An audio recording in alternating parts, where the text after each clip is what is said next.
આપણે જોબેલીબાગ સામે સ્થિત શ્રી બાલાજી મંદિરમાં આજે ફ્રી મેડિકલ ચેકઅપ કેમ્પ રાખ્યું છે, જેના અંતર્ગત આંખોનું નિદાન, આંખોમાં જે ચશ્મા આવી ગયા હોય, કોઈને નંબર હોય તો એનું નિદાન કરવામાં આવે છે. દાંત વિશે સંબંધી જાણકારી આપવામાં આવે છે. એના સાથે સાથે નેચરોપેથીનું પણ નિદાન જણાવવામાં આવે છે. અને બીજું પણ એક્યુપંક્ચર વગેરે જે કેમ્પ છે એ રાખવામાં આવ્યું છે. તો મુખ્ય એની ભાવના એ છે લોકોપકાર.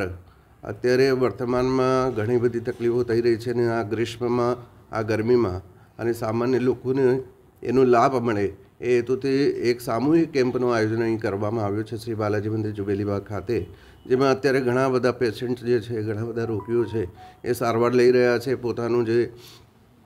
પોતાનું જે ખામી છે કે કઈ કમી છે એ બધું બતાવી રહ્યા છે. ડૉક્ટર સાથે એમનું સમાધાન થઈ રહ્યું છે. તો આપણી આવશ્યકતા છે કે આપણે પરમાર્થ માટે જીવન જીવવાનું છે, કેમ કે પરાર્થ અને પરમાર્થ બંનેનું ચિંતન થાય તો ઠાકોરજીની પ્રસન્નતા હોય.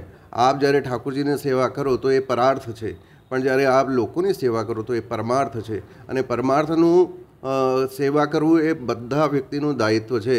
અને જે ધાર્મિક સંસ્થાઓ હોય કે સામાજિક સંસ્થાઓ હોય, એમને ખાસ કરીને પરમાર્થનું કાર્ય નિરંતર કરવાનું હોય. એ જ હેતુથી આજે બાલાજી મંદિર ખાતે આ ફ્રી ચેકઅપ કેમ્પ રાખવામાં આવ્યું છે.